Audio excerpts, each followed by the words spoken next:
The kettle slept. Genevieve Marley felt it go before she heard it. That small, bright shift of weight in the silver pot when her thumb brushed the loose hinge. And in the half-breath it took her to understand, the tea was already arcing toward the Duke of Ravensmere's lap. Hot Darjeeling, steeping 8 minutes, enough to scald a footman through livery, and the Duke wore only his morning shirt and a thin lawn dressing robe over braced legs that the entire household swore had not moved since the carriage went over the Brentham bridge 14 months ago. She had time for one thought, and the thought was not for him. Stand up. He stood. The chair scraped back so violently that it tipped onto 2 legs and clattered against the breakfast sideboard. The Duke's hand caught the edge of the table, not the way an invalid catches a thing, all wrist and forearm tremor, but the clean, decisive grip of a man who had simply chosen to push to his feet. His weight was on both legs. His shoulders, broad enough to fill the doorway he had not crossed in over a year, squared as if for a parade ground. Tea ran down his thigh and pattered onto the rug. He did not look at the tea. He looked at her. His eyes were very dark grey, and they were terrible. For a single suspended second, the morning room of Ravensmere Court held its breath. The April sun came through the south casement in long, golden bands. Daffodils nodded in the porcelain bowl on the sideboard. Behind the Duke, the long case clock ticked once, twice, and from the doorway came the small, fatal sound of a silver salver kissing the marble. Mr. Halsey, the second footman, had dropped the toast. The Duke did not turn his head.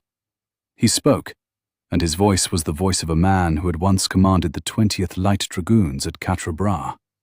Quiet, exact, the kind of quiet that travels. Lock the doors. For half a beat, no one moved. Halsey. Still he had not turned. Still his eyes were on her.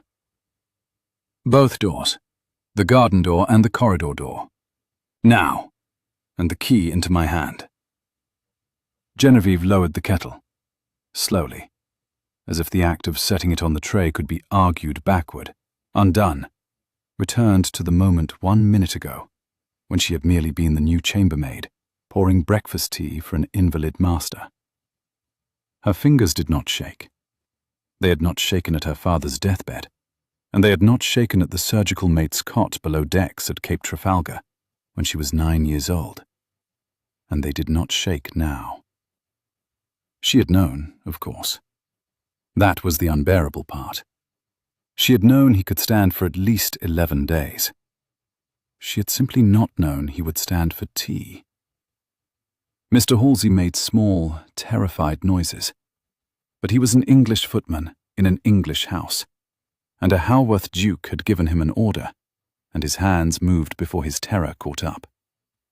The corridor door turned in its lock with a soft, rich click. The garden door followed, a heavier sound, oak against oak. He brought the key forward on the salver and laid it in the Duke's palm. The Duke closed his hand on it without taking his eyes off her. Out, Halsey. Your Grace. Through the kitchen passage, to Pell. Tell Pell I am taking my breakfast in here this morning, and the new girl is taking it with me. Repeat the message. Halsey repeated the message, voice cracking on the word girl. Word for word, Halsey. To Pell, in his own hand. No one else. If anyone else asks, you have not been in this room. Go. Halsey went. The Duke and Genevieve looked at each other across the small wreckage of breakfast. He was 28 years old. He stood 3 inches over 6 feet, and the morning shirt clung where the tea had soaked through, showing the long ridge of muscle along his thigh that was not the thigh of a man who had spent 14 months in a bath chair. His hair, the deep brown of wet bark, was still in some disorder from sleep. There was a thin, pale scar through one eyebrow. Quatre Bras again, she remembered. And below that, the eyes that had decided very calmly, just now, to keep her in this room until he understood what she was. Sit down, he said. She sat.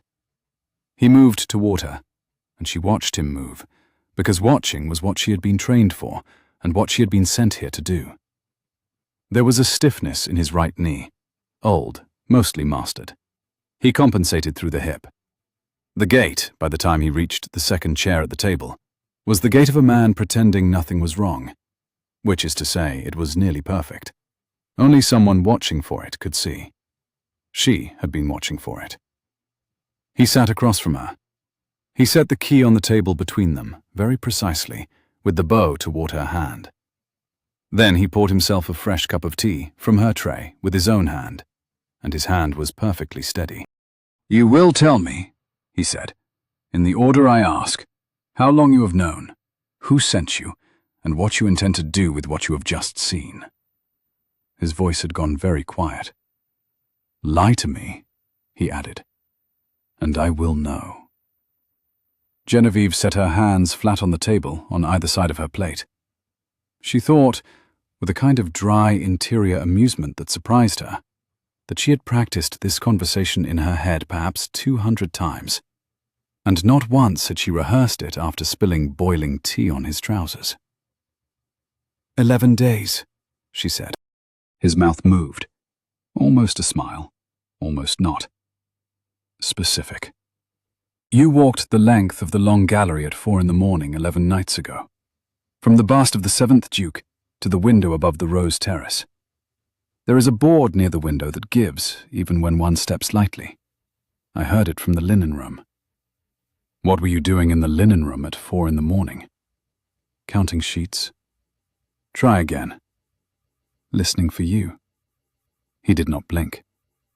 Why? Because the 6th night I had been here, I went to lift you from the chair to the bed at the housekeeper's instruction, and you took your own weight off the chair before my hands reached you. It was a small thing, the kind of small thing a person does when they have forgotten that they are not supposed to. After that, I listened. The Duke watched her. My father, he said slowly, is going to want to know who taught you to listen like that. Your father is buried at Wexham St. Mary's, Your Grace. He was lost 9 years ago to a malignancy of the stomach. You sat with him on the last night, and would not let your sister into the room because she was carrying. So whoever wants to know, it isn't your father. There was a silence. It was a very particular kind of silence, the kind that occurs when a man who has been preparing to be lied to has been told, instead, several true things he did not expect. Your name, he said, is not Genevieve Marley. It is. Marley of where? Plymouth. My father was Surgeon Edward Marley of His Majesty's frigate Audacious. He took your shoulder ball out at Cape Trafalgar when you were a midshipman of 14. You fainted twice and bit through the leather strap. You wrote to him every Christmas until the year we lost him. The Duke's hand, which had been raising the teacup, paused, set the cup down, untouched. Edward Marley's daughter, he said, is a child. I was 9 when he wrote me your last letter as a New Year gift. I am 26 now, Your Grace. Children grow. Edward Marley's daughter, he said, in the same quiet, is in Plymouth, where she keeps a school for the orphans of the Channel Fleet. She is here. The school keeps itself for 2 months in spring. Why? Because Captain Sir Hugh Greville wrote to her in February and said that the man whose shoulder her father had set was being slowly poisoned in his own house, and would she go and see for herself before he sent a Bow Street man and frightened the man behind it into changing his methods. She went. The Duke was perfectly still. The clock ticked. A drift of cherry blossom petal blew past the casement and lodged in the corner of the leaded pane. Slowly poisoned, he said. By whom, I am not yet certain. By what, almost certain. It is in the night tonic Pell measures out for you under your cousin's recipe. I have tasted it. It contains foxglove leaf in a quantity that no English physician would prescribe to a man who has been told his heart is weak. And it contains something else I do not yet know. A bitterness. Probably an alkaloid. I shall have a name for it within a week." "My cousin," he said. "Lord Tristan Holworth." "Yes." "You have been in my house," said the Duke, "for 6 weeks, pretending to be a chambermaid, listening at the linen room door, tasting my medicine, watching me walk the gallery at 4 in the morning." "Yes." "And this morning," he said, "you spilled boiling tea on my legs." She inclined her head. "I needed to know whether you were the man Captain Greville said you were. A man who could rise from a chair on instinct after 14 months of pretending he could not, and who had the nerve to choose a hot kettle over a hatpin in his own butler's hand." "You could have used a hatpin in his hand." "It would have been less convincing." He looked at her for a long time. Then he laughed once. A short, surprised, entirely human sound. The kind of laugh that escapes a man before he has decided whether to laugh. And Genevieve felt some small, foolish part of herself, which had spent 6 weeks beneath a starched cap pretending to flinch at male voices, settle warmly somewhere beneath her ribs. She did not show it. "Drink your tea, Miss Marley," he said. He pushed the second cup, the one she had poured for him, gently across the table. "It is, against expectation, very good tea. And tell me everything Greville told you, from the beginning, slowly. We may have the morning, we may not." She drank her tea. She told him. By the time the long case clock struck 9, she had told him this: that his old commanding officer, Captain Sir Hugh Greville, late of the 20th Light Dragoons, and now of a small estate near Salisbury, had received in February a letter from a Ravensmere groom who had been pensioned off in January, and who had had a good deal too much at the local fair, and said certain things to a horse-coper who had been at Quatre Bras under Greville's command. Things about young Lord Tristan visiting the apothecary at Biddeford in person, in a manner unbecoming a gentleman. Things about a particular brown glass bottle which the apothecary made up to a recipe his lordship had brought himself. Things about Lord Tristan's manner being very pleasant indeed at his cousin's bedside, and very different in the saddling yard. That Greville had called his solicitor and had drawn up 2 papers. The first was a letter to the Lord Chancellor, naming his suspicions, to be opened only on news of the Duke's death. The second was a letter to Edward Marley's daughter, asking her, as the only person on earth he trusted, who possessed both medical knowledge and the kind of nerves that could pretend at curtsies for 6 weeks, whether she would do this for him.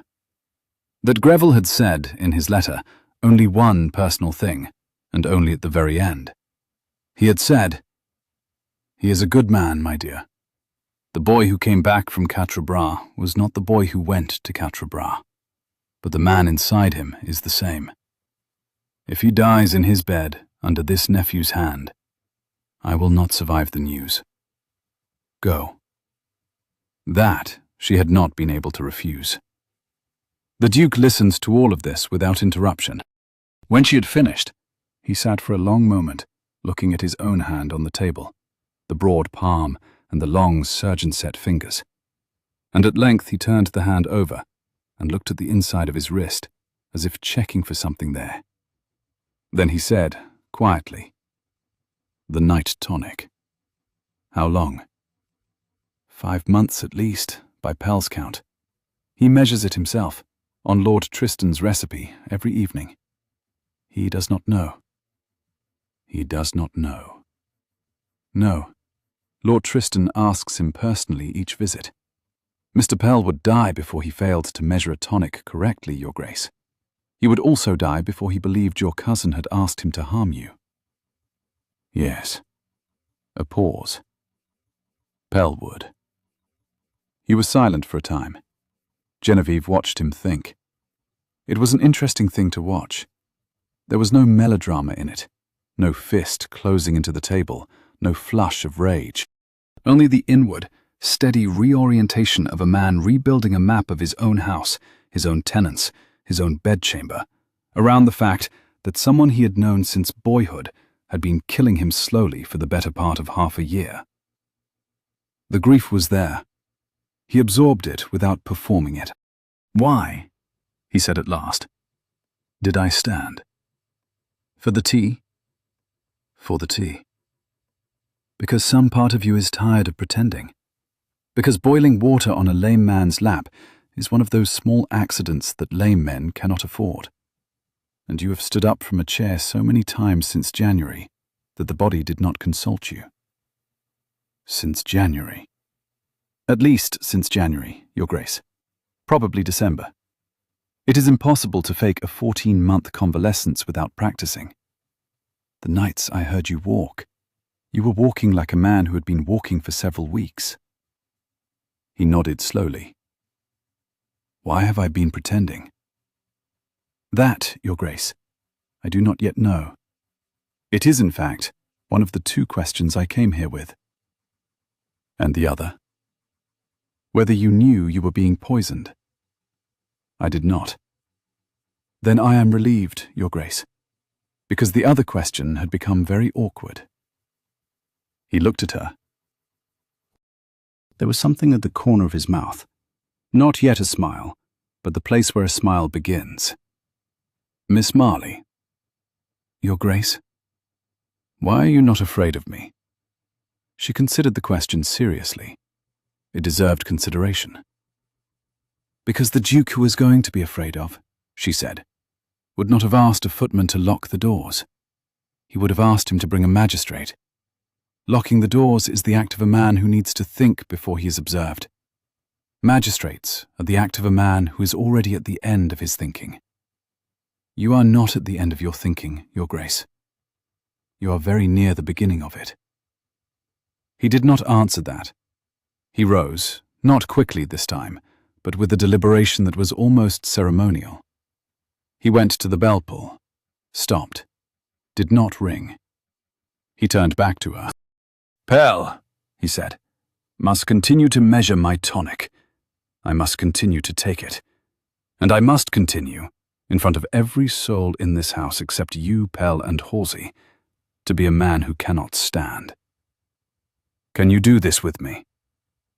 For how long, Your Grace? Until I know what my cousin wants. You do not know. I do not know. I have suspicions. I do not yet have the shape of it. I have been waiting. A pause. I have, it transpires, been waiting too long. Yes, she said. You have. Then, with your help, Miss Marley, and Pell's, we will find the shape of it together. Will you stay? Yes, Your Grace. Good. He looked at her a moment more, with the same quiet, dark grey attention. Genevieve, he said. An unusual name. My mother was French. My mother, said the Duke, was Welsh, and would have liked her enormously. Drink your tea before it goes cold. She did. The clock struck the quarter hour. Spring sun fell across the wreckage of breakfast. In the corridor beyond the locked door, somewhere in the polite, daylit, lethal house of Ravensmere, Lord Tristan Haworth was at that moment writing his weekly letter to his cousin's apothecary in Bideford, and his hand was as steady as the Duke's. The second time the Duke of Ravensmere stood in front of Genevieve Marley, it was not an accident. It was 11 o'clock that night, in the library, and Pell was holding a candle. The valet was a small, grey-haired man with a face that had worn the same expression of patient disapproval since before young Master Edmund had grown into long trousers, and he held the candle now exactly as he had held it for a quarter of a century, between his thumb and the joint of his first finger, so that the flame did not gutter in the draught from the east window. He did not look at Genevieve. He had not looked at her once since the Duke had brought her into the library and closed the door and turned the key. The Duke stood by the long table. He had his back to them both. Mr. Pell, he said. Your Grace. I'm about to say two things, and you will let me say them both before you speak. Yes, Your Grace. The first is that I have been able to walk since the second week of January. The second is that the night tonic which Lord Tristan brings me from Bideford is killing me." The candle did not move. In any other valet, in any other house, there would have been a tremor.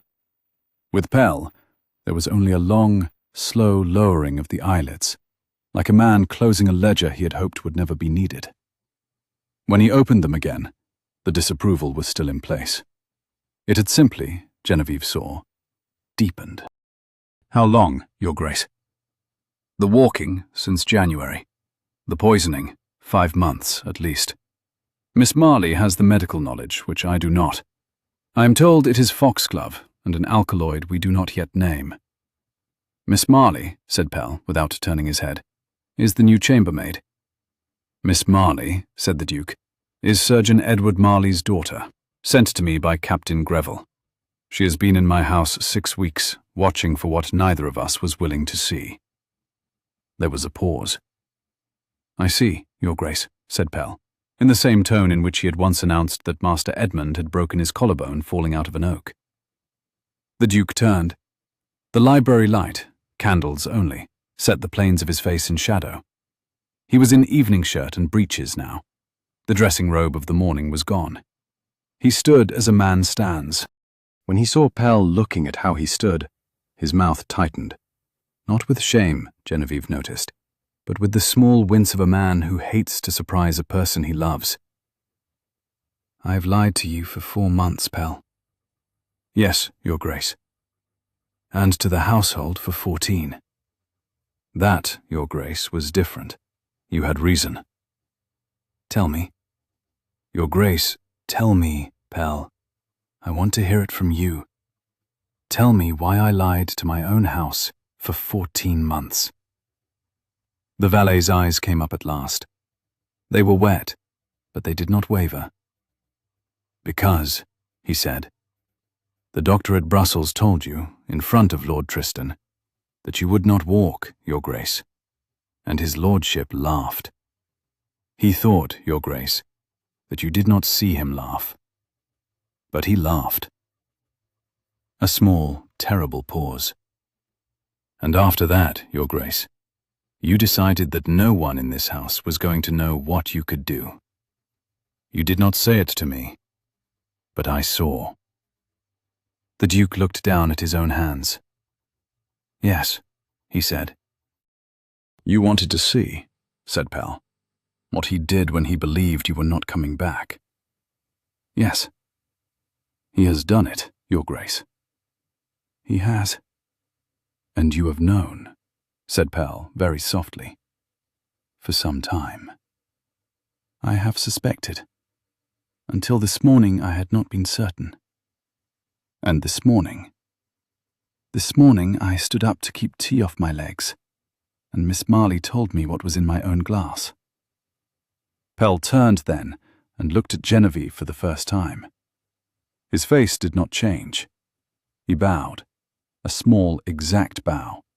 The bow of a man acknowledging an unexpected ally on a battlefield he had not realized was a battlefield. "Miss Marley." "Mr. Pell." "I have," said Pell with great dignity, "been measuring out a poison into my master's glass for 5 months." "You have been measuring out medicine," said Genevieve, "to a recipe a physician's name was attached to. The deception was not yours." "It was, however, my hand." "Then your hand," she said gently, "shall measure the cure." He inclined his head.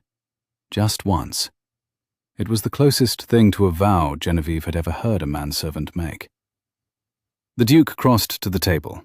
He set both hands on it, leaned a little, and looked at them. Pell with his candle, Genevieve with her steady palms. "We have, between us, a problem." "Yes, Your Grace." "My cousin will arrive on Friday. He arrives every fortnight on Friday. He will dine with me, and he will look at me kindly, and he will give Pell a fresh bottle for the tonic.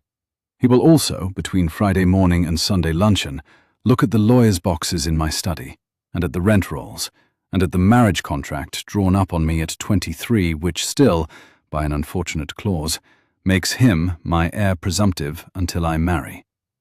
He has been doing this every fortnight for 14 months. he is patient. He is also very stupid in one specific way. "Which way, Your Grace?" said Pell.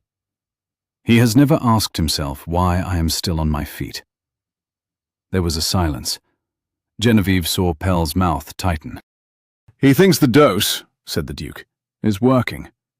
He thinks he is killing me by inches, and he is content with the inches. He has not entertained the possibility that I have been quietly throwing 2/3 of the bottle into the rose bed. The roses, Pell." "Yes, Your Grace, I had noticed about the roses." "You knew?" "I suspected, Your Grace. I did not draw a conclusion. The roses on the south wall," he added to Genevieve in a tone of professional grievance, "have been most unhealthy this past winter. The gardener's apprentice has been in tears." "I shall apologize to the gardener," said the Duke. "I doubt, Your Grace, that he will accept." "No." The Duke straightened. "On Friday," he said, "my cousin will arrive. By Friday I want 3 things. I want to know precisely what is in the tonic. Every component. I want to know who else in this house Lord Tristan owns. And I want a plan that will let him hang himself without ever knowing he is being watched. The first I leave to Miss Marley. The second I leave to you, Pell. The third we do together. Are we agreed?" "Yes, Your Grace," said Pell. "Yes, Your Grace," said Genevieve. "Then go to bed, both of you. Pell, burn nothing. Speak to no one. Sleep if you can. Miss Marley." "Your Grace?" "You will continue to be chambermaid in this house until further notice." "I am skilled at it, Your Grace." "You spilled boiling tea on me before luncheon." "That, Your Grace, was a strategic decision." He looked at her over the candle. The corner of his mouth moved. "Good night, Miss Marley." "Good night, Your Grace." At 3 in the morning, Genevieve was at the small writing table in her box room above the kitchen, by a single tallow candle, copying out a list of every component she had been able to identify in the brown glass bottle. She had 8 names. 2 of them she was certain of. 3 she was probably certain of. 3 were guesses. Foxglove she had identified the first week. The alkaloid she now suspected was not, as she had thought, an extract of nightshade, but something rarer. And that was unsettling. Because rare meant deliberate. And deliberate meant Lord Tristan had not simply asked an apothecary for something for a weak heart and let nature take its course. He had asked for something specific, which meant he had been told what to ask for. Which meant somewhere between Bideford and London there was a man who knew exactly what he was prescribing, and who knew it for whom. That man, whoever he was a great deal more dangerous than Lord Tristan. She put down her pen and rubbed her eyes. The candle was guttering. She was tired in a way she had not been tired since the worst of her father's last illness, when she had sat up alone with him for 3 nights in a row and read to him from his naval gazettes, because he liked her voice better than her aunt's. She had not, until this morning, allowed herself to like the Duke. It had been a deliberate choice. Captain Greville's letter had been very clear. "He is a good man, my dear."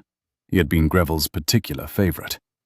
Greville had buried his own son at Talavera, and had never married after, and the half-paternal warmth in his last paragraph had been, to a woman who had read it 3 times by candlelight, and then folded it into the lining of her travelling box, a warning. Liking the patient was the surgeon's mistake. Her father had told her so when she was 11. "You can love them, my Genevieve, but you may not like them. Liking is what makes the hand slow. Love only the work."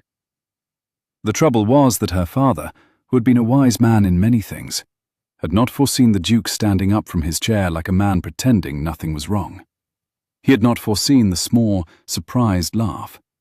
He had not foreseen the way the Duke had looked at her when he had said her name. Genevieve. An unusual name. As if he were testing how the syllables sat in his own mouth, and finding that they sat well. She picked up her pen. She set it down again. Outside, the clock at the stable yard struck the hour. A horse blew somewhere. In the quiet behind the sound, much further off, she heard the small, distinct creak of the 11th stair on the long gallery, the stair that was nearest the Duke's bedroom door, and which he passed every night when he came down to walk. She listened. He was not walking tonight. He was waiting to see, she realized, whether she would. She took her boots off, and her stockings, and walked barefoot across her cold floor to the door, and opened it half an inch, and stood very still in the dark, and listened to the silence of a man at the bottom of a staircase, 3 floors below, doing exactly the same thing. After a long moment, she heard him return upstairs. She closed the door. She blew out the candle. For the first time in 6 weeks, she did not lie awake. Lord Tristan Halworth arrived at Ravensmere Court on Friday the 12th of April at 23 minutes past 3, in his own curricle, with 1 groom and a small leather case which he carried himself. Genevieve saw him first from the 3rd-floor landing window. He was 27 years old, and he was beautiful. That was the first and most disconcerting thing about him. He was the kind of beautiful that does not soften a man, the same straight Halworth nose as his cousin, the same long line of jaw. But where the Duke's mouth had a stillness to it, Lord Tristan's was always doing something, smiling, pursing, turning at one corner only as if he had heard a private joke he did not intend to share. He was perhaps half an inch shorter than the Duke and built more lightly, with the kind of slim, elegant strength that suited driving 4 in hand. His hair was the same wet bark brown, but worn longer, raked back from a high, fair forehead. Blue eyes. The Duke's were grey. It was a small, accidental thing that had decided generations of female opinion in the family. The blue Halworths and the grey Halworths. And Genevieve's father had once told her, on the strength of a single dinner with old Lord Ravensmere in 1809, that the blue ones were, generally speaking, a bad lot. She watched Lord Tristan hand the case to no one. He carried it himself up the steps. The groom took the curricle. In the south morning room, Genevieve had been dusting the same Sèvres figurine for a full quarter of an hour. The clock chimed the half hour, and she heard the front doors open, and then Pell's voice, bright and absolutely calm. "Lord Tristan, His Grace asks if you would be so good as to come up. He is in the small study. The new tonic, His Grace asks, you might bring with you." "Of course, Mr. Pell. How is he?" "Much as last week, my lord." "Eating?" "Indifferently, my lord." "Sleeping?" "Yes, my lord, until about 4. Poor man, poor old man." Lord Tristan went up the stairs whistling. He whistled, of all things, Greensleeves. Genevieve set the Sèvres figurine down with infinite care, because if she had not, she would have thrown it. She gave them 10 minutes. Then she lifted her work basket, clean linen for the small study, a perfectly ordinary errand for a chambermaid, and went up the back stairs and along the gallery, and tapped on the small study door. "Come."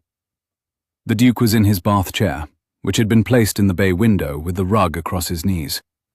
His face was the particular grey of a man who had been ill for 14 months, which Genevieve, watching, marvelled at. He had taken on the colour like a man pulling on a glove. Pell stood behind him with the tea things. Lord Tristan was in the leather chair opposite, one elegant ankle resting on the other knee, a brown glass bottle on the small table beside him, a smile already in place for whoever might enter. "Linen for the study, Your Grace," said Genevieve, keeping her eyes very low. "Thank you," on the side table. "Lord Tristan?" she bobbed. "My dear." Tristan's blue eyes flicked over her. A casual, automatic appraisal, the kind of glance he gave to anything female that crossed his line of sight. He was already turning back to his cousin before he had finished it, and Genevieve, who had been preparing herself for 48 hours to be looked at by this man, exhaled very slowly through her nose. He did not see her. He did not look at servants. It was the single greatest thing in her favor. She left. Behind the closed door, Lord Tristan said, "Pretty girl, that." "Mrs. Wells's choice. She came up from Plymouth in February. Very steady." "You should be careful, Edmund. Pretty maids in the house of an unmarried duke." "I am, Tristan." "Forgive me. Cruel joke. How are you, truly? Tell me." Through the door, and the door at Ravensmere was an oak door, and this was poor manners on Genevieve's part, but it was also her only means of gathering intelligence. She heard the Duke begin to lie. He lied beautifully. He spoke of an unspecified tightness in his chest that came on toward evening. He said he had taken less of the tonic this week, against doctor's orders, because it made him drowsy. He said he wished he had Tristan's appetite, for he himself could not finish a slice of cold mutton. She heard Lord Tristan say, with what sounded exactly like solicitude, "Take more, Edmund. Dr. Bayton says 1 full measure, morning and night. You are letting yourself slip." "He is a fool. The half measure suits me." "He is a fool I trust, and so should you. Edmund, do not slip on this. For me. I lose my last cousin if you slip on this." She heard the chair scrape as Lord Tristan rose, and the soft sound of a well-bred man crossing a carpet in good boots, and a small, awful pause. "Mr. Pell, the bottle. Show his grace." "Yes, my lord. A full measure tonight, Edmund, in front of me, so that I sleep on the way home." "Tristan, in front of me. I shall worry myself sick otherwise." A pause. Then the Duke's voice, quiet, tired, the perfect voice of a man humoring a beloved relative, saying, "Yes, very well. Pell, pour it." Genevieve, on the other side of the door, closed her eyes. She had 3 seconds to decide what to do. Halfway down the corridor was a window seat with a long velvet cushion. Beneath the cushion was a small panel that gave onto a narrow servants' passage running behind the wall of the small study. She had found it in her second week of dusting and had not, until this moment, mentioned it to anyone. She lifted the cushion, slid back the panel, and was through it and along the passage in 12 seconds. The passage came out at a connecting door beside the study fireplace, which the long curtains hid in any season. She put her eye to the small drilled gap above the latch and looked. Pell was pouring. The brown glass bottle was very nearly full. The measure was the small silver cup that the Duke's grandfather had used for his evening Madeira, and which, she now realized in a cold, clear flash, was almost certainly the reason the dose had been precise enough to weaken him by inches, and not all at once. It was an irregular cup. Pell knew its irregularity by long practice. Lord Tristan, watching, did not. The Duke was in his chair. Lord Tristan was leaning lightly on the arm of his own. Pell brought the cup to the Duke. The Duke raised it, and Genevieve, before she had decided anything, before she had thought anything through, knocked twice. Sharp, twice, low down on the panelled wall behind the curtain. It was the sound of a maid bumping a corridor with her work basket. It was a perfectly ordinary, slightly clumsy, entirely unremarkable sound. Pell's head turned a quarter of an inch. The Duke, in the same instant, jerked his hand. The cup went over. The contents poured down his shirt front and into his lap. He cursed, a clean soldier's curse. And for one beat, Lord Tristan was not looking at the dose anymore. He was looking at the spreading stain. Edmund, my God. My hand, damn it. Damn it, Tristan, my hand. Pell, fetch a cloth. Yes, my lord. Pour another. Yes, my lord. Pell turned, with great dignity, to the small table, and Genevieve, watching through her drilled gap, saw what no one else in the room could have seen. He poured. He measured. He lifted the cup, and as he carried it back to the Duke, he passed it once, just once, very smoothly, over the open mouth of his own coat pocket. There was the smallest, briefest tip of the cup. A drop fell, perhaps two. Pell handed the cup to the Duke. The Duke drank it down. Lord Tristan watched him drink. The Duke set the cup on the table. Lord Tristan's smile returned. It was a very fine smile. It had practically nothing wrong with it. Good. Thank you, Edmund. Forgive me. I worry. You are kind. I shall stay to dinner, and tomorrow I will look at the rents, if you can bear me. I can bear you, Tristan. Good lad. Genevieve closed her eyes again. When she had her breath back, she slid the panel closed behind her, replaced the cushion, and walked very steadily down the back stairs to the linen room. There she sat on the corner of an oak chest for a count of 100. Then she rose and went down to the kitchen and asked Mrs. Wells, the housekeeper, whether she might have permission to take a tray of soup up to Mr. Pell's pantry that evening, as she had heard he had been taken with one of his rooms.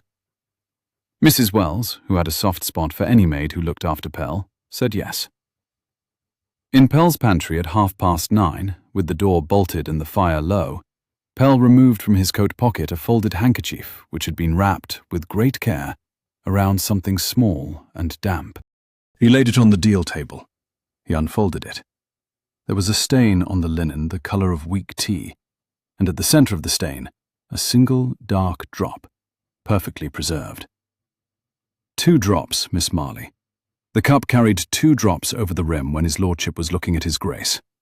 I had hoped for 3. 2 will do, Mr. Pell. What can you do with 2? I can do enough. She wrapped the handkerchief again, slipped it into the lining of her own apron, and left the pantry in the same tread as the kitchen cat, which had been observing the proceedings from beneath a dresser with great professional interest. That night, in the linen room, by candle, with a spirit lamp she had borrowed from the still room, and which she had told Mrs. Wells was for warming linen for her chilblains, she tested the drop with 3 reagents she had brought with her from Plymouth. In a velvet case she had told Customs at Bristol was a sewing kit. The first test gave her foxglove. The second told her there was something else. The third turned a pale, pearl-grey green within 40 seconds, and Genevieve sat back on the linen room stool and said quietly to the candle, "Aconite. Dear God." She knew now what was in the bottle. She also knew, with unpleasant certainty, that whoever had taught Lord Tristan Halworth which ingredients to ask for was not, after all, an apothecary at Bideford. Aconite of that purity meant a London chemist with a reputation. It meant payment. It meant correspondence. It meant a paper trail, somewhere, that with the right hand at the right desk could be followed to its end. It also meant something else. Aconite at this purity, mixed with foxglove at this dose, was not the slow attrition Lord Tristan had described to himself.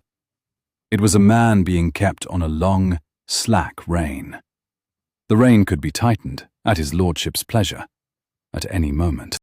1 increased dose, 1 chosen night, and the Duke of Ravensmere would die in his sleep with no mark on him, and no doctor in the kingdom able to swear to the cause. Lord Tristan was not killing his cousin slowly because he liked the slowness. Lord Tristan was waiting for something, a signal, an event, a date. Whatever it was coming. She blew out the candle and went up to the Duke's small study by way of the servant stair and tapped twice on his door. He had been waiting up. He answered the door himself. He was in shirt sleeves, with the cuffs rolled up on the steady, scarred forearms of a man who had worked at his own land for 14 months without anyone knowing it, and his hair was damp, as though he had been at the basin. There was a glass of brandy on the desk that had not been touched. "Aconite, Your Grace," she said, "and foxglove. The dose is conservative for now. It is, I think, designed to be increased. Your cousin is waiting for an occasion." He let her in. He closed the door. He turned the key. "What sort of occasion?" "I do not yet know. A date, an event, Something that will make your sudden loss convenient. My birthday is in June. Yes. I shall be 29. Yes. On my 29th birthday, said the Duke, the marriage settlement my late father drew on me before his death lapses. After that date, my cousin ceases to be heir presumptive. After that date, the estate descends, in the absence of issue, to the second branch of the family, which is to say, to my mother's brother in Glamorgan, whom I have not seen in 11 years. He cannot afford for you to be alive in June. He cannot afford for me to be alive on the 8th of June. He sat down on the edge of the desk. He looked, Genevieve thought, quite ordinary in that moment. A tall, tired, broad-shouldered man with his hair damp and his cuffs turned back, who had just heard from a chambermaid he had known 48 hours that he was to be quietly removed from the world, on a known date, by a man he had loved. He was 28 years old. She was 26. The clock struck midnight. Miss Marley. Your Grace? What would you do in my place? I would not be in your place, Your Grace. Hypothetically. Hypothetically, I would let him try. There was a long pause. You would let him try. In a controlled environment, Your Grace. Witnessed. With the bottle traced and the apothecary in custody and a Bow Street officer behind the curtain. He's been very careful. Careful men only become incautious when they think they are about to win. I would let him think he was about to win. Then I would close the room around him. That would require, said the Duke slowly, that I marry before my birthday. It would, Your Grace. Why? Because if you marry, his urgency increases. He no longer has until the 8th of June. He has until the wedding. The moment your wife is in the house, he loses his window. Because if you die after marriage, and your widow is with child, the entail holds. He must therefore strike before, which means he must strike on a known evening. Your wedding eve, the night of the betrothal dinner, a celebration where the household is distracted. He will choose the evening himself. He will think he has all the cards. He will not have any of them. The Duke was very still. You would have me marry, he said quietly. To bait him. Yes, Your Grace. That is a cold thing to ask. I am a cold woman, Your Grace. You are not. The clock ticked. She did not answer. You are not a cold woman, Miss Marley, he said again, and he said it without smiling. You are an extremely warm woman, who has spent 6 weeks keeping her warmth folded inside a starched cap. And I have noticed it. I noticed it on Tuesday, when you stopped to put your hand on the head of the lurcher in the south corridor. I noticed it on Thursday morning, when Halsey dropped a tureen of soup, and you laughed before you remembered you were a chambermaid. And the laugh was not the laugh of a chambermaid. I noticed it tonight. You are not a cold woman. You are a frightened one, who has decided not to be frightened, which is a different thing entirely. Your Grace. What? You should not say things like that to your chambermaid in your study at midnight. You are not my chambermaid. Tonight I am, Your Grace. Yes, he said, and his mouth moved at the corner. You are. I beg your pardon. There was a silence. Whom would you have me marry? He said. Anyone. Anyone. There must be a young woman of suitable rank in the county, whom your cousin will not suspect of arrangement. A neighbour. A girl who has been at his sister's house parties. A name he himself has at one time mentioned with approval. There is. Then write to her in the morning. By Tuesday, her family will have received your offer. By Wednesday, there will be a notice in the Gazette. By Friday, Lord Tristan will know. And by the eve of the wedding, he will move. And we will be ready. We will be ready, Your Grace. The Duke looked at her for a long moment. "The young woman," he said, "is Lady Helena Frayne of Hartcombe Park. She is 20 years old. She has danced once with me before the carriage, and once since, at her sister's wedding, where she contrived to push my chair onto the terrace and be very kind to me about it, and where she said 3 things I have remembered." "Then write to Lady Helena." "I do not love Lady Helena." "That, Your Grace, is not pertinent to the present plan." "It is pertinent to me." "Then it is a problem, Your Grace, for after the 8th of June. Tonight, it is not a problem." "You are very practical, Miss Marley." "I am my father's daughter, Your Grace." "Yes." A pause.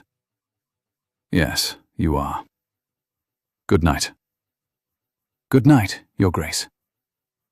She left the study, and she went down the back stairs, and she absolutely did not, allow herself to feel anything until she was inside her own door at the top of the kitchen wing, with the bolt across.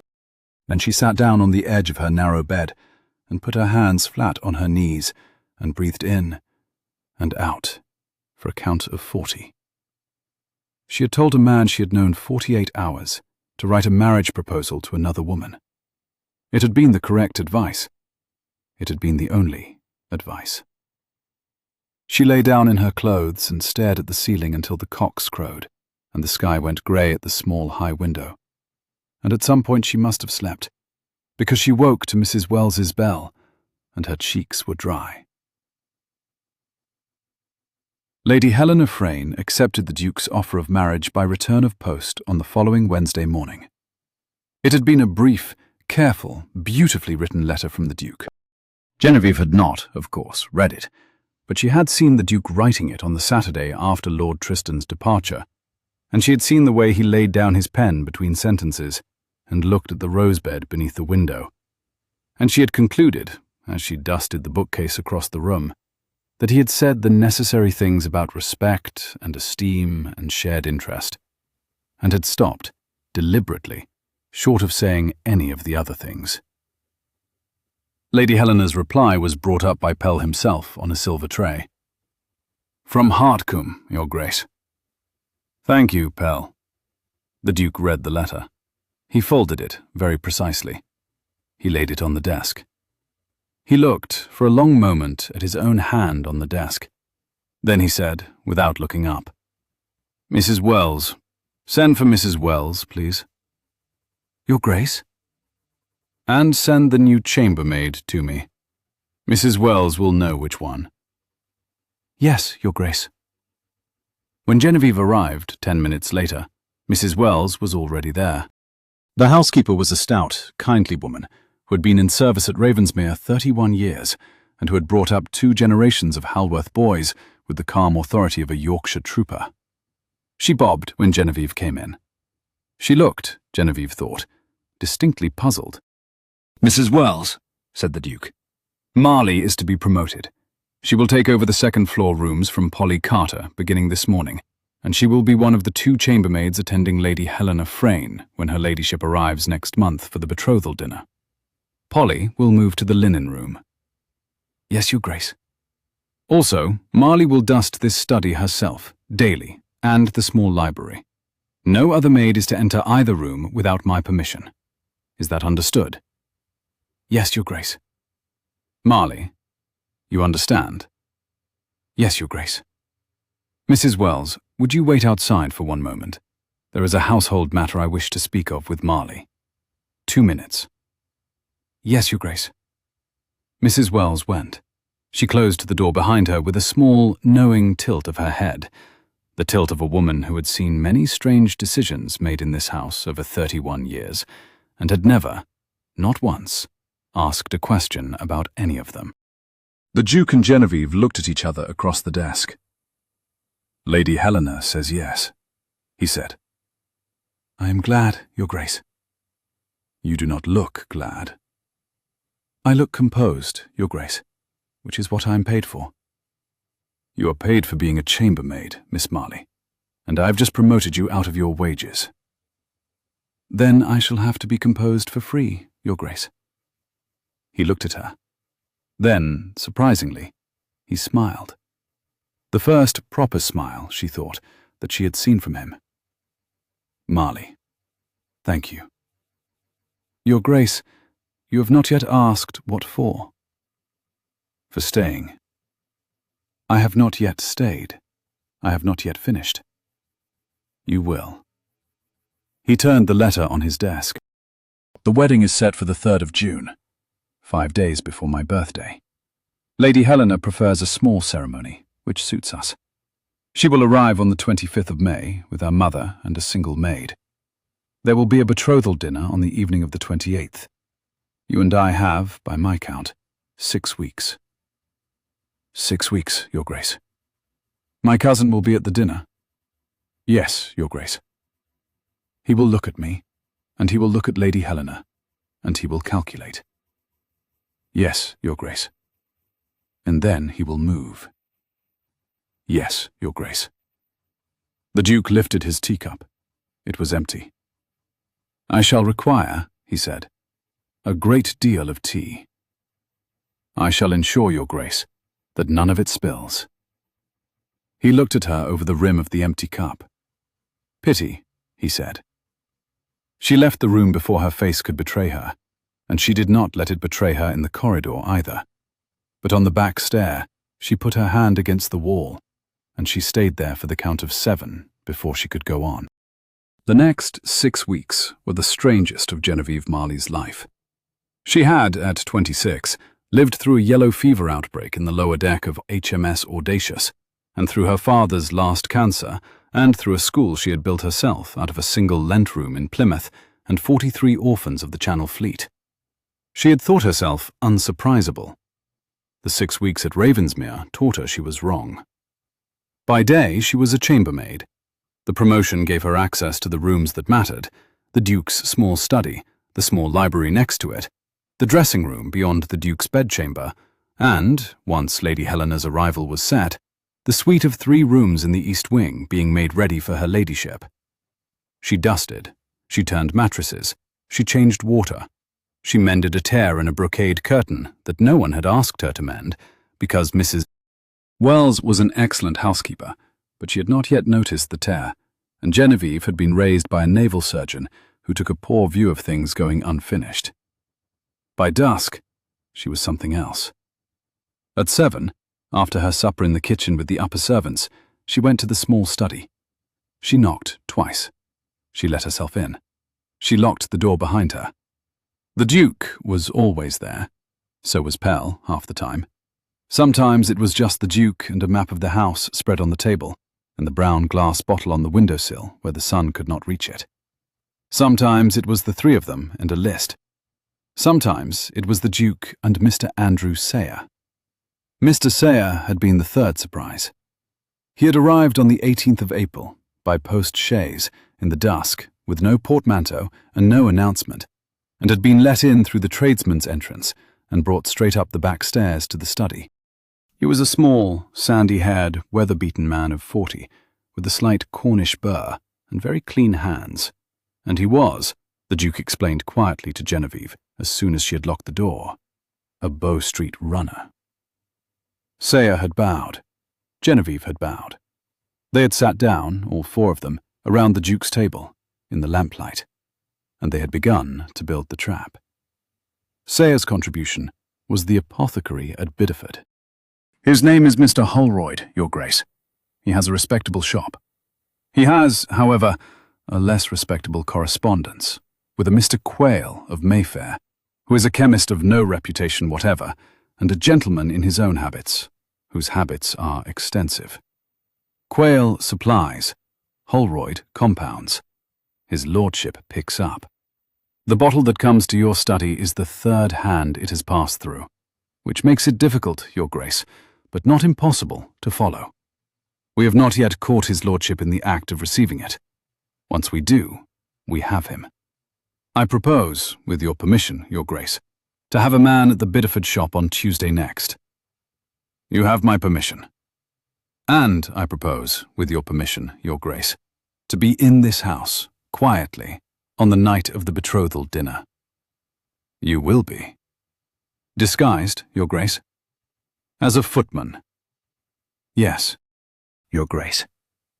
Halsey will see to it. Halsey is to be told nothing further. He knows about my legs. He knows nothing about Lord Tristan. Very good, Your Grace. Sayre. Your Grace. You will not, on the night, look at me. You will not look at Lord Tristan. You will look at the bottle. Wherever the bottle is, your eyes are. Whatever your eyes do not see, did not happen in a court of law. Are we agreed? Agreed, Your Grace. Then for heaven's sake, go and have something to eat. Pell, feed the man. Pell took Mr. Sayre down through the back passage to the still room, where Mrs. Wells had been told that there was a special audit of the cellar account being conducted by a discreet gentleman from London, and would she therefore feed him in the still room and ask no questions. Mrs. Wells, who had seen many odd gentlemen in 31 years and asked no questions about any of them, fed him. After that, every Tuesday and Thursday, in the duck-egg dusk of an English April becoming May, Mr. Andrew Sayre ate a remarkable quantity of cold beef and pickle in the still room, and was visible to the household staff as the auditor, and was, in fact, slowly building a paper trail from a curricle in a Bideford yard to a chemist's parlour in Mayfair to a scribbled recipe in a long-buried hand.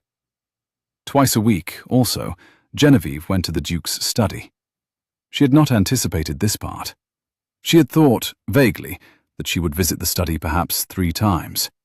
She had not foreseen that she would be there for 2 hours every Tuesday, every Thursday, every Saturday, and on the Sundays after church when the servants were at their afternoon tea, sitting across the table from the Duke, with a little list of things to tell him, and a little list of questions to ask him, and a strong tea between them, and no more spilled cups since the first one. He was, in private, an entirely different man from the one she had spent her first 6 weeks observing. The Duke, in his bath chair, was patient, kind, vaguely faded, a man who let other people speak first, who accepted small services without looking at the giver, who had perfected the slow blink of a man with limited reserves of attention. The Duke in the study was none of these things. He was quick. He was funny. A particular dry, soldier's funny that did not announce itself but landed, half a beat after he had said the thing, in the small movement of one corner of his mouth. He read everything. 3 newspapers, 2 parliamentary reports, every letter that came into the estate, the kitchen's account book. And he could quote any of them back at her on a Saturday, 3 days later. He knew the names of every tenant on his estate, and the names of all their children. He wrote, when he had to write, in a fast, clean hand, and he signed his name, when he signed it, with the small flourish he had been taught at Eton at 12 and had never quite outgrown. He listened to Genevieve. That was the disconcerting thing. She had been listened to in her life, by her father, by Captain Greville's letter, by occasional patients in her father's surgery. She had not been listened to like this. The Duke did not interrupt. He did not finish her sentences. He did not do the small, infuriating thing that intelligent men sometimes did, of nodding along faster than she was speaking, as if to show that he had reached her conclusion before she did. He waited. He let her finish. He thought about it. Then he asked the next question, and the question was always exactly the question that had been waiting beneath what she had just said, the question that had not yet been asked. She had not been prepared for it. She had been prepared for hostility, for charm, for distance, for the polite inattention of a duke to a chambermaid. She had not been prepared to be, for 2 hours twice a week, the most carefully attended to woman in a county. She found by the end of the 3rd week that she was looking forward to Tuesdays. This was a problem. She did not name it to herself because she was Surgeon Edward Marley's daughter, and her father had taught her at 11 what one names and what one does not. She did not name it. She simply went, on her free Saturday afternoon at the beginning of May, into the village and bought a length of plain, dark cotton, and made herself a new set of cap strings, and tied them in a slightly tighter, plainer way, so that her hair did not show even at the temples. And she took out the small silver locket her mother had left her, and put it at the back of her box. And she stopped, at supper in the kitchen, sitting in the chair she had been sitting in, and moved to the chair beside the cook's daughter, where she was slightly obscured from the door. These were small, practical adjustments. They were also, she knew, an admission. She made them anyway. Lady Helena Frayne arrived on the 25th of May, in 3 carriages, with her mother, 2 trunks, a French maid, a small brown spaniel called Apricot, and a great deal of silvery laughter that filled the South Drive for an hour after she had arrived. Genevieve, who had been preparing to dislike her on principle, had to set the principle aside within 30 seconds. Lady Helena was 20 years old and almost embarrassingly lovely. The kind of fair, quick, wild rose-pink loveliness that does not last, but blazes for 5 years before it softens. And she was, Genevieve discovered to her dismay within the first day, also kind. Genuinely, indiscriminately, with the sort of unself-conscious sweetness of disposition that does not survive the passage of 11 words across a dinner table without offering tea, asking after one's family, and making a small joke that included a servant in the laughter. She arrived with her mother, the Dowager Countess of Hartcombe, who was a small, sharp-eyed, wholly delightful woman of 52, who had been a friend of the late Duchess of Ravensmere, and who walked into the front hall of the house as if she had not, in fact, last walked into it 16 years ago. "My dear Edmund," said the Dowager Countess, taking off her gloves and handing them to Pell without looking at him. "Pell, you have not aged." "Madam," said Pell, "you are extremely kind." "I am extremely accurate, Pell." "Edmund, sit, my love, sit, do not get up. Helena, come here, do not hover. There, now. I have come to look at you, my dear, and to look at the house, and to make sure that my daughter is going to be happy, and I am going to do all 3 quite ruthlessly. Helena, my love, give the Duke your hand." Helena gave him her hand. The Duke, in his chair, kissed it. He had perfected by then a very small, very weary smile that did not quite reach the eyes. "Lady Helena." "Your Grace." "Welcome to Ravensmere." "Thank you, Your Grace. Apricot, Apricot, get down." "I am dreadfully sorry, Your Grace, she does this. Apricot!" The spaniel had her front paws on the Duke's knee and was licking his hand. The Duke laughed. It was, Genevieve, on the stair behind Mrs. Wells, noticed grimly, the realest laugh he had laughed in a fortnight. "She is quite charming," he said. "Do not punish her on my account." "You are very good. Mamma, isn't he... Mamma!" "Helena, my love, the Duke is indisposed." "Yes, of course. I beg your pardon, Your Grace. I am noisy." "You are welcome to be noisy in this house, Lady Helena. It is mostly very quiet."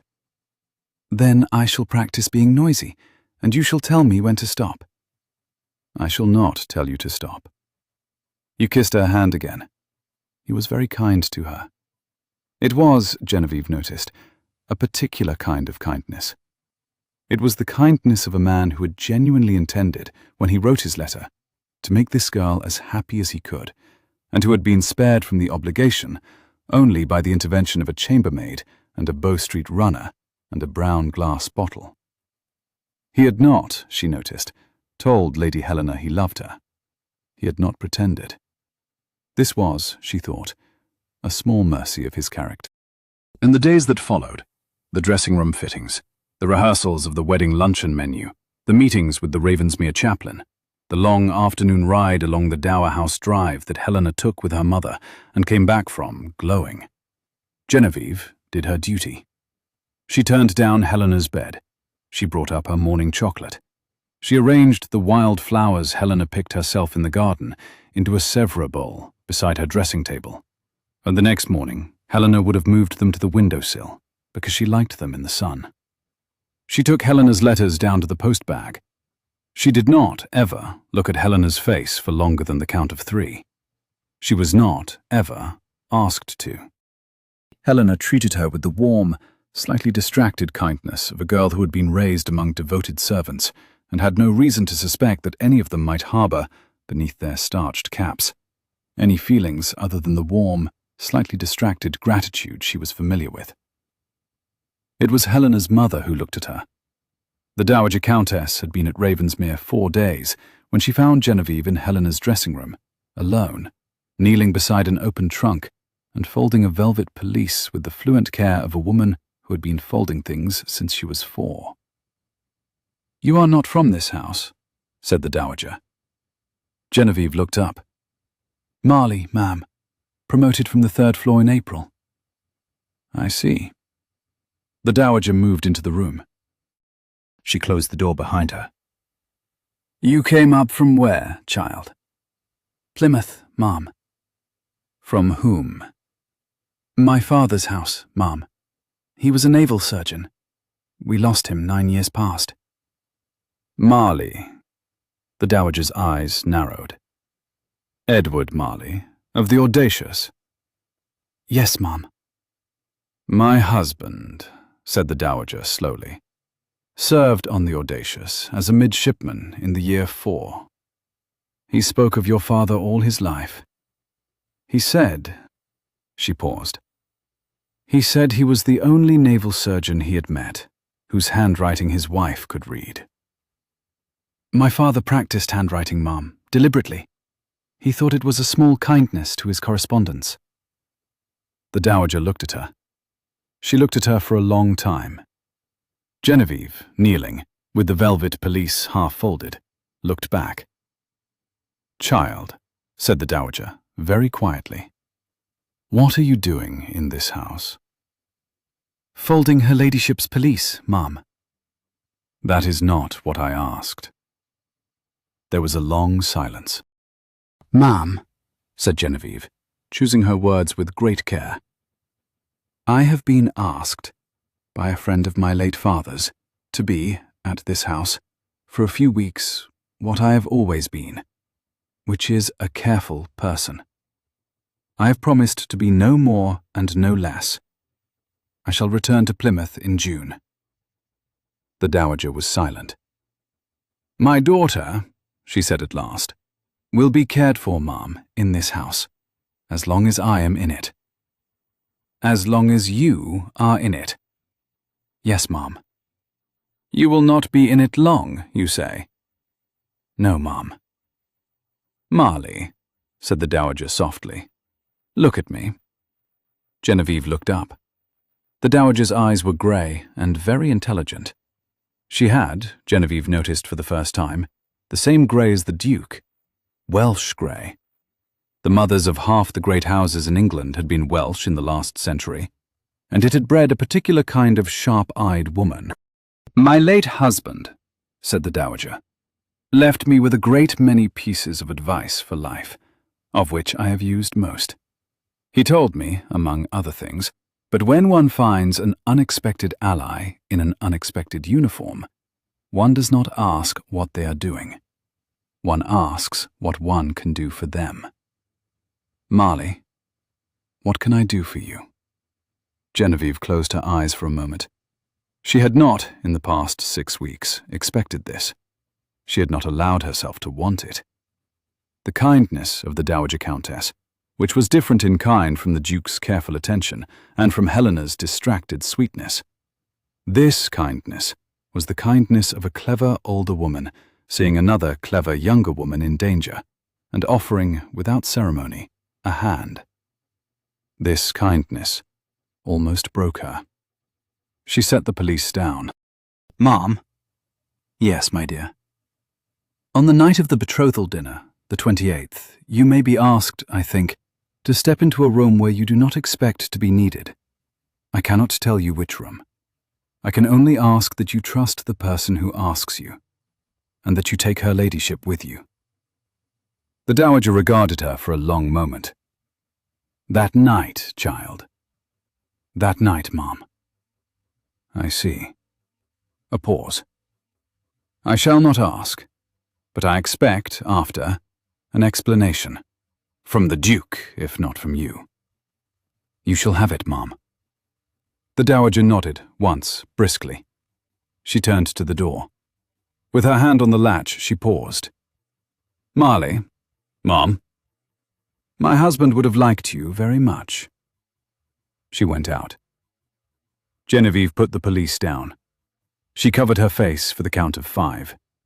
Then she rose, finished the trunk, took the empty glass and the towel from beside Helena's basin, and went down the back stair to the linen room, as if nothing whatever had happened. There was a great deal to do still, and she had 2 days. Lord Tristan Halworth arrived at Ravensmere Court on the morning of the 28th of May, an hour before the betrothal dinner, alone, on horseback. He arrived early because, Pell informed Genevieve in the still room, with the air of a man delivering very interesting news. He had asked at the door for a moment privately with the Duke before the other guests arrived. Pell had shown him into the small library. He had been there for 20 minutes. He had emerged, smiling. He had then, in passing, requested a moment with Mr. Halsey, the footman, in the south corridor, a private moment, which Pell, who had been listening with unusual care from the pantry door, had timed at exactly 4 minutes. Halsey, Mr. Pell. Halsey, Miss Marley. Halsey was, at that moment, sitting on a chair in the still room with his head in his hands. He had come to them, Pell at his side, half an hour after the conversation in the south corridor. He had sat down in the chair he was now in. He had not looked up. He had said, in a small, terrified voice, Mr. Pell, I am to put a powder in His Grace's wine tonight. His Lordship asked me half an hour ago. He gave me the powder. He gave me 10 guineas. He said His Grace was failing, and that the kindest thing was a sudden quiet end before the wedding, so the lady should not be widowed in her marriage gown. He said I should not weep, because no one would know, and that he himself would arrange a place for me in Ireland after, and that he had always thought well of me. Mr. Pell, I am not going to do it. I know, lad. He did not even look at me, Mr. Pell. He looked at the floor while he gave it me, like I was a dog. I know. Mr. Pell, what do I do? Pell had taken Halsey by the shoulder. You give the powder to Miss Marley. You let Miss Marley look at it. And then, lad, you do exactly what His Grace tells you to do, and you do it well. Because if you do it well, His Lordship hangs by his own hand, and you keep your place, and you become first footman on Sunday, and all of this becomes a story you tell your grandchildren by a fire. Halsey had given Genevieve the powder. She had taken it to the linen room. She had tested it in 5 minutes, with a single drop of water, a single drop of acid, and the spirit lamp. She had come back. She had said, very quietly, Aconite, the full strength, enough for a horse. He intends his cousin to die at the table. Pell had gone white. In a way Genevieve had not seen a Pell go white in 6 weeks. He had said, after a moment, His Grace must be told. Now. She had gone herself, with the small folded paper of powder in her hand, up the back stair, along the gallery, to the small study door. She had not knocked. She had let herself in. The Duke was at the desk, his back to the room, looking out of the window at the south drive, where Lord Tristan's horse was being walked by a groom. He turned at the sound of the door. Your cousin, said Genevieve, has given Halsey a paper of aconite to put in your wine tonight. The dose is for a horse.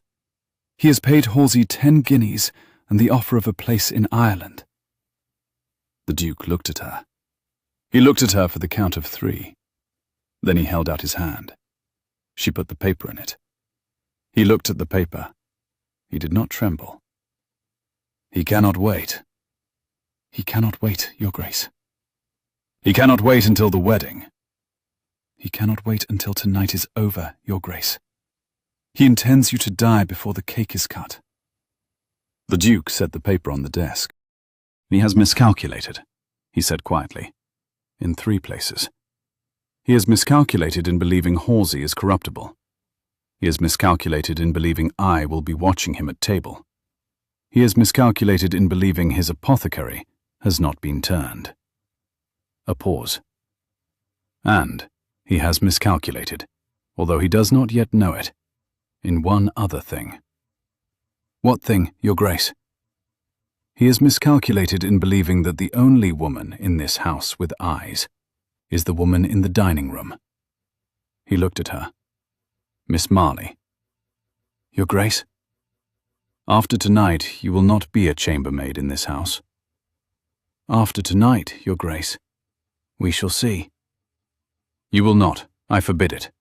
After tonight, you will be what you are, whatever you ask to be, in this house or out of it, with my full purse at your back.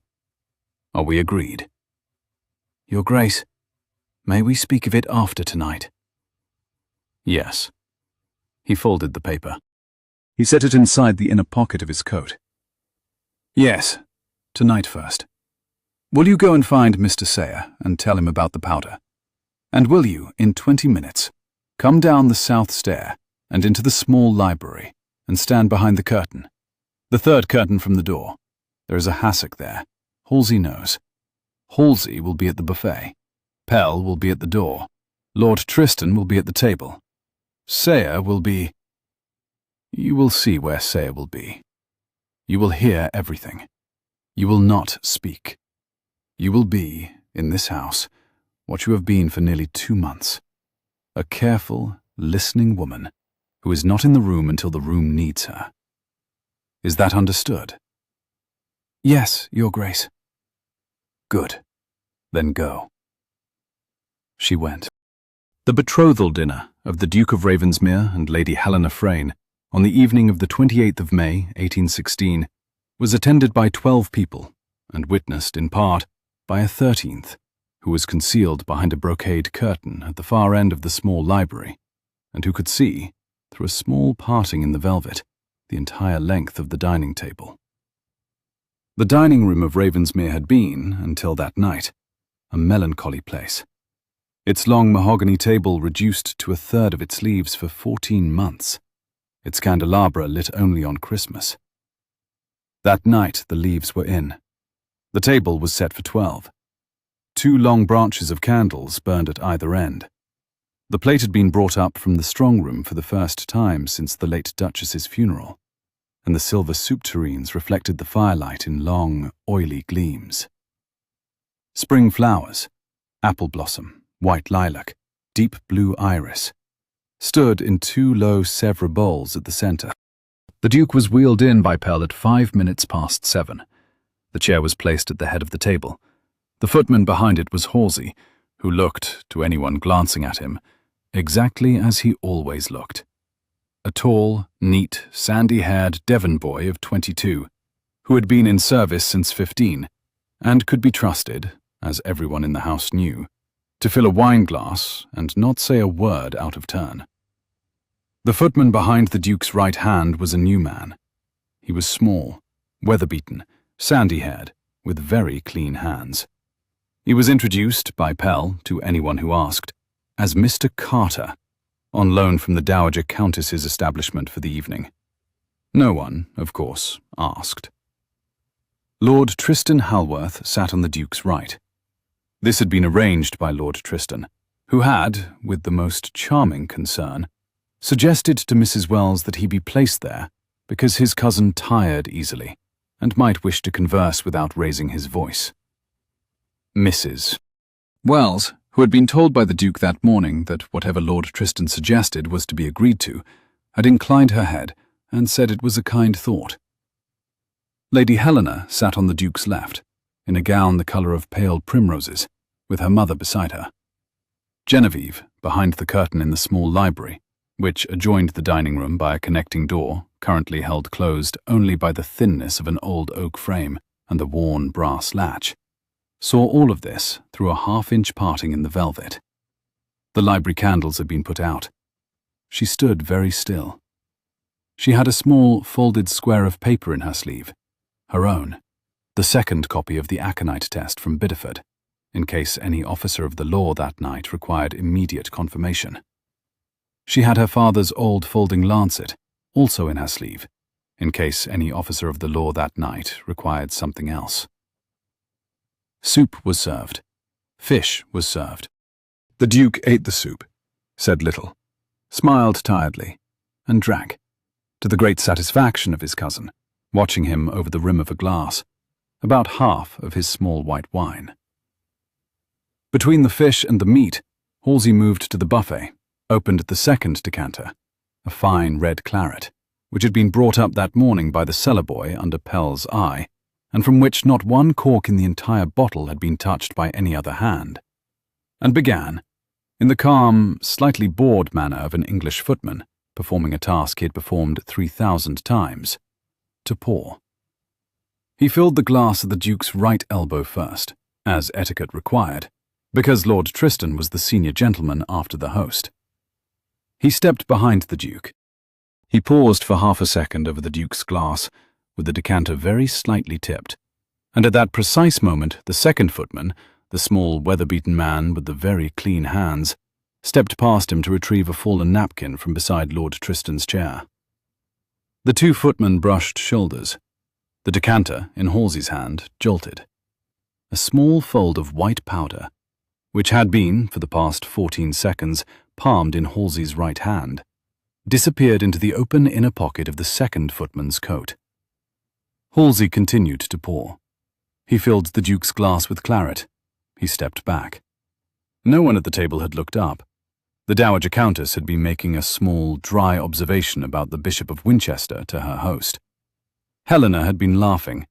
Lord Tristan had been laughing too, and watching his cousin, and waiting. Mr. Sayer, Mr. Carter, footman, did not look at Halsey. He did not look at the Duke. He did not look at Lord Tristan. He looked at the paper in his pocket. The meat was served. The Duke lifted his glass. He looked across the rim at his cousin. "Tristan, Edmund, will you join me to my Helena?" "To Helena, Edmund, with all my heart." The Duke drank. He drank the whole glass, slowly, with apparent enjoyment. He set it down empty. Lord Tristan watched him. He did not show what he was feeling. His mouth moved, briefly, into the very specific smile he had brought with him at 3 in the afternoon. The smile of a man hearing, at last, a piece of news he had been waiting half a year for. He raised his own glass. "To my dear cousin," he said, "and to his bride." He drank. Halsey, behind him, refilled his glass. The dinner proceeded. It proceeded through the meat and the savoury and the dessert and the cheese and the speeches. Lord Tristan ate well. He spoke charmingly. He toasted his cousin again at the cheese and again at the cordials, and his cousin returned the toast each time, looking, as the meal went on, slightly more tired, slightly more grey, slightly more. Lord Tristan's blue eyes did not show it, but they were watching very carefully. Slightly more like a man whose heart was beginning to fail. By the time the ladies rose, the Duke's hand on his glass was almost imperceptibly tremulous. By the time the gentleman rose for port, he had had to be helped, gently, by Pell back into his chair, and his colour was a remarkable, unhealthy white. By the time Pell suggested, very softly, that His Grace might wish to retire, that the excitement of the evening had been, perhaps, too much for him, Lord Tristan was already reaching, with all the warmth of a beloved relative, to grip his cousin's wrist in farewell. His cousin's wrist, when he took it, was cold. His cousin's pulse, beneath his thumb, was thready and slow. Lord Tristan let his cousin's wrist fall. He stood. He bowed to the Dowager Countess. He kissed Helena's hand. He watched Pell wheel his cousin out of the dining room, and he did not, even for a moment, follow with his eyes. He was the very picture of a man whose cousin would not, after all, see the morning. He was also, although he did not yet know it, a man who in the next 90 seconds would meet, in the south corridor on his way to the gentleman's withdrawing room, the second footman. The second footman, a small weather-beaten man with very clean hands, had Lord Tristan's empty wineglass in one hand. He had also, in the inside pocket of his coat, a folded square of white paper containing a quantity of aconite sufficient to fell a horse, with one side of the paper marked in faint pencil, T.H., 28th of May, dining room sideboard, recovered by Sayer. He had, in his other inside pocket, a warrant. In the south corridor he stopped. Lord Tristan, who had been about to pass, stopped also in mild surprise. "Yes, fellow?" "Lord Tristan Halworth," said Mr. Sayer, in his small, clean Cornish voice. "I am a principal officer of the Bow Street magistrates. I arrest you, my lord, on the charge of the attempted slow injury of the Duke of Ravensmere. The other charges I shall read upstairs, in the small library, at His Grace's pleasure. Will you come with me quietly, my lord, or do you require assistance?" Lord Tristan's blue eyes went, for the first and only time, perfectly still. Then he laughed. It was a short, bright laugh, exactly the laugh he had given on the terrace at his sister's wedding 11 months ago, and it had not changed. He had, Genevieve reflected later, an excellent laugh. It was almost his only redeeming feature. "My dear sir," he said, "Edmund is sinking under a long illness. I've just kissed him goodbye. Have you been drinking? His Grace, my lord, is in the small library, with his bride and her mother and his man. Will you come?" Lord Tristan looked at him.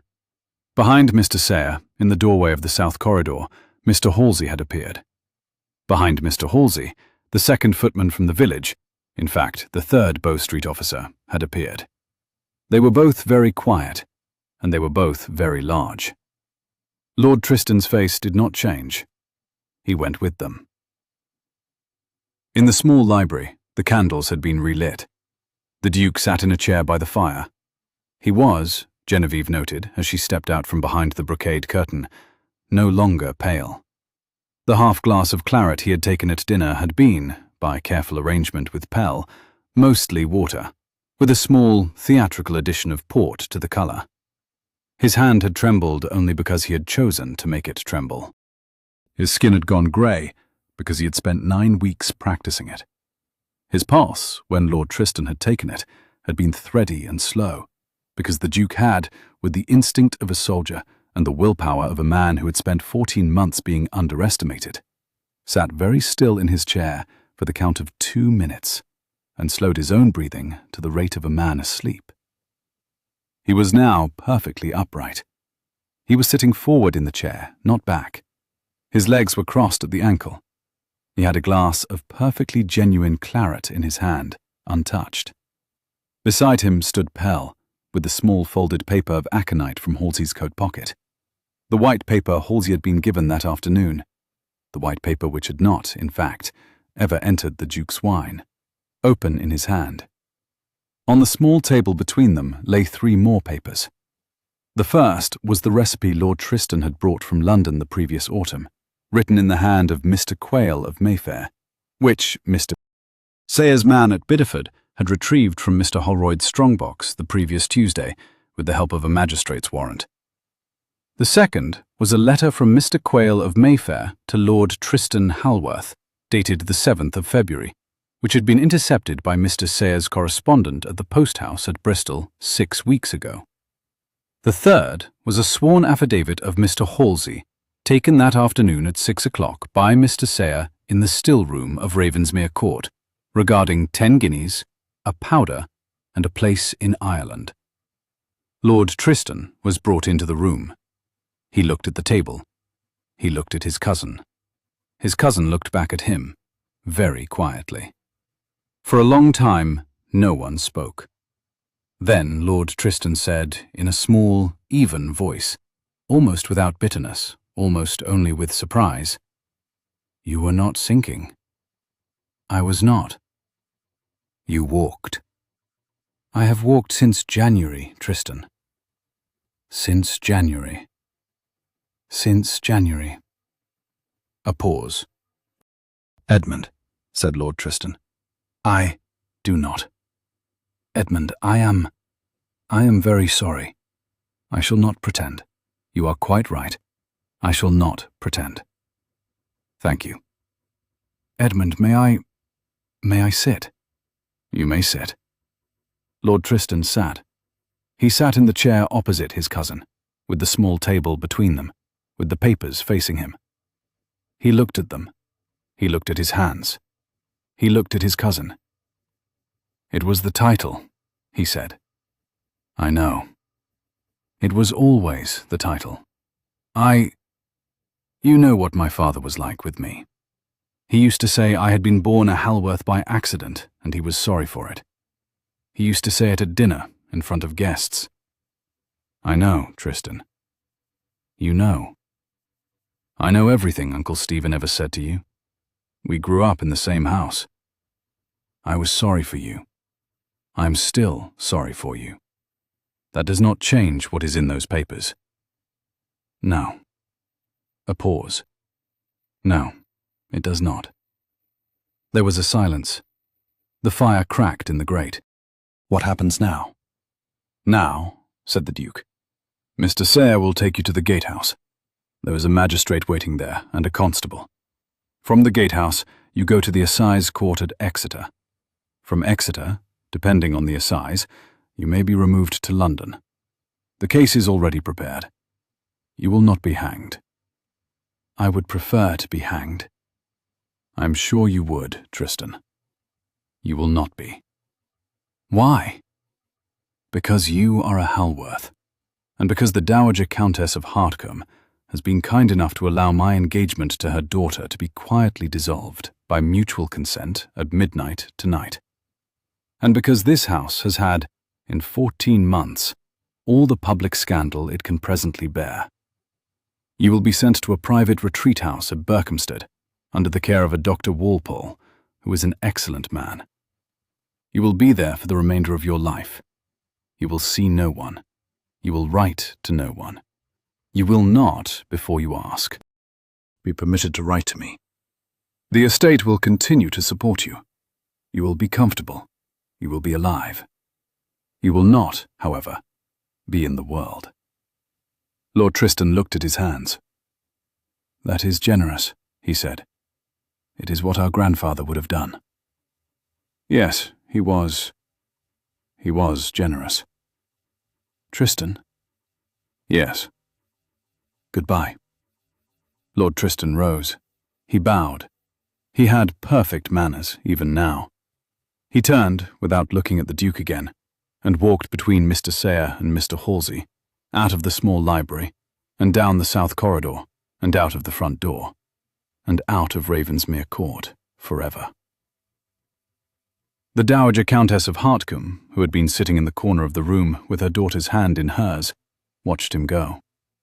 When the front door closed, she stood up. She crossed to the Duke. She kissed him once on the forehead, as if she had been his aunt, and she was, in a manner of speaking, by an old promise to his mother in 1810. Then she turned to Helena, who had been crying very quietly for the past quarter of an hour. Helena, my love. Mamma. Come, we are going to bed. The Duke has a great deal to do tonight, and we have a great deal to do tomorrow morning, which is to draft a letter to the Gazette withdrawing this absurd engagement before any newspaper hears of it. Come. Mamma, You did not love him, my love. I did not, Mamma. And he did not love you. He did not, Mamma. And we shall therefore go to bed quite cheerfully and entirely uninjured. Come, Apricot. Apricot, where are you? Apricot, leave the Duke's boots. The Dowager swept her daughter, the spaniel, and a small cloud of relief out of the room. The door closed behind them. The Duke and Genevieve were alone. He looked at her across the small library. The candles had burned down a little. The fire was low. The papers on the table were just the papers. Pell had gone, with his usual silent tact, somewhere else. The Duke set his glass down. Genevieve. Your Grace. It is no longer, Your Grace. Not in this room. Not at the end of tonight. Edmund. Genevieve, sit, please. She sat in the chair Lord Tristan had vacated, on the other side of the small table. He looked at her for a moment. You have done a great deal for me. I was sent for it, Edmund. Yes. I would have done it for nothing. Yes. A pause. Genevieve. Yes. 6 weeks ago, 5 weeks ago, when I asked you in this house to give me advice on whom I should marry to bait my cousin. Yes. I asked the wrong woman the wrong question. Edmund. Hear me out. I have practiced this for 2 days, and if I do not say it tonight, I shall not get it said. You said I should marry anyone. I should have said, I would marry one woman. I would marry one woman who has lived in my house for 2 months, who has spilled tea on me precisely once and at no other time, who has watched me walk in the dark and not betrayed me, who has tasted my poison and laughed, and who has let me, without any indication at all, hope, once, in the small library in candlelight, that the most extraordinary woman of my life might be willing, when this was over, to consider marrying me. Genevieve. She did not move. That is not a question, she said. Will you marry me, Genevieve? For the trap? No, the trap is sprung. The trap is over. Lord Tristan is in the gatehouse. I am asking, Genevieve, what I would have asked you on the 2nd of February, had I known you on the 2nd of February. I would have asked you on the 2nd of February and on every subsequent morning, and on the morning of the 8th of June if the world had let me get there. I am asking you tonight because tonight is the first moment in 15 months when I am free to ask. Genevieve, will you marry me? She looked at him. She had not, she realized, allowed herself to consider the question. She had folded her cap strings tighter. She had put her locket at the back of the box. She had taken the chair beside the cook's daughter at supper. She had, with the practical, deliberate care of a woman who had been raised by a sensible man, made every adjustment necessary to ensure that this question, when it came, and she had known, somewhere beneath the cap strings and the locket and the cook's daughter, that it would come, would find her composed. It found her composed. It also found her crying. Edmund. Yes. My father said. Yes. My father said one might love a patient. One must not like one. Liking was what made the hand slow. Yes. You have been a patient. I have. I have liked you, Edmund. I have liked you very much. I have noticed. I have liked you so much that I bought a length of dark cotton in the village 3 weeks ago and made tighter cap strings and put my mother's locket at the back of my box. I did this because I knew that if I did not, I should not be able to keep my hand steady when I tested the next bottle. Yes. Your hand is now perfectly steady. Yes. Mine is not. He came around the small table. He knelt beside her chair, slowly, deliberately, like a man who had spent 14 months learning to move with care, who had no intention now of moving without care for the rest of his life. He took her hands in his. His hands, she noted, with the small, irrelevant precision of a surgeon's daughter, were very warm. Genevieve. Edmund. Will you marry me? Yes. Yes. Yes, Edmund. He kissed her. Once. Carefully. The way a man kisses a woman whose hands, beneath his, are at last allowed to shake. They were married, very quietly, on the 3rd of August, at the small chapel of Wexham St. Mary's, by the same Ravensmere chaplain who had been preparing the pulpit 9 weeks earlier for an entirely different ceremony. The Dowager Countess of Hartcombe stood for the bride, her daughter Lady Helena being, by then, away on a visit to a young Mr. Audley of Devonshire, whom she had met at the betrothal dinner, and who had, with a clean, decisive lack of duplicity, asked her to dance 4 times and called the next morning. She had, by Christmas, accepted his suit. She is now, at the date of this writing, the very happy mother of 3 apple-cheeked Audley children, and the keeper of an extremely badly behaved spaniel called Apricot the Younger. Captain Sir Hugh Greville of Salisbury attended the wedding in his old regimental coat. He had brought, from his own garden, a single bunch of white lilac for the bride. He gave it to her at the church door, and he could not, without embarrassing himself, look at her for very long. Mr. Pell, the valet, attended also in his Sunday black. He stood beside the Duke at the altar in lieu of a brother. He did not weep. He had decided not to weep, and Pell, when he had decided a thing, did not deviate. Mr. Halsey, the first footman, attended. He had, since the night of the 28th of May, been promoted twice, and had been given, by the Duke's own hand, a small silver watch with the inscription, "For a quiet hand in great cause," on its inner case, which he wore on every Sunday of his life. Mr. Andrew Sayer of Bow Street did not attend, being then in London on quite another case, but he sent a letter and a small wedding present in the form of a folded square of paper.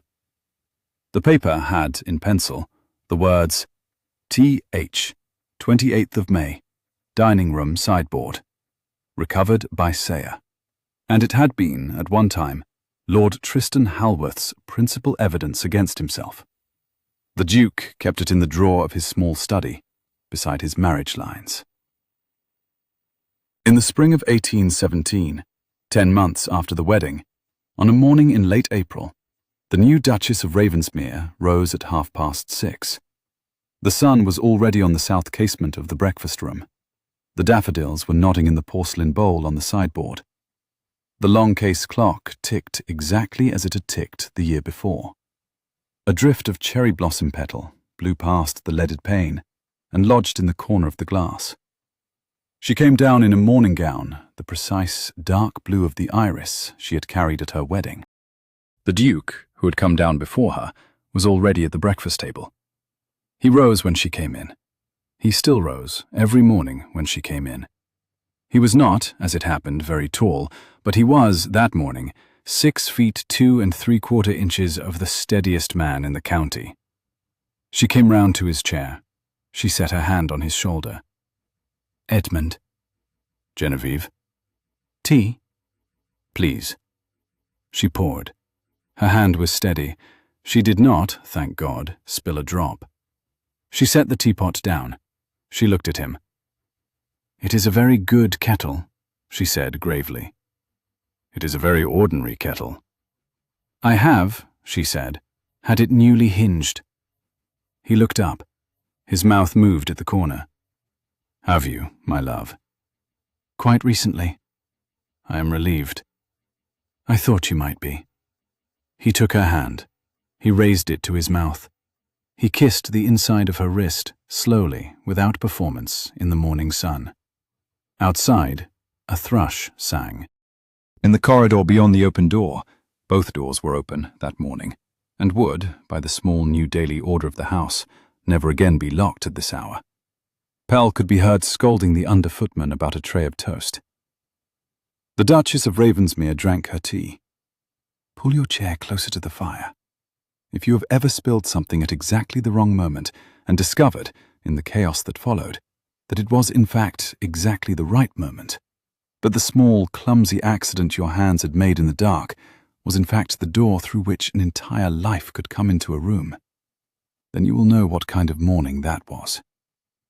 There are, in this old country of ours, a great many quiet houses where the truth sits patiently for a very long time, waiting for someone careful enough to spill the tea. If you would like another such story, you know where to find me. The fire keeps very well in this hearth. There is always a kettle. There is always tea. There is always, with a little patience, another man in another study who is not, after all, what he has allowed himself to seem. Stay a moment longer if you can. There is more.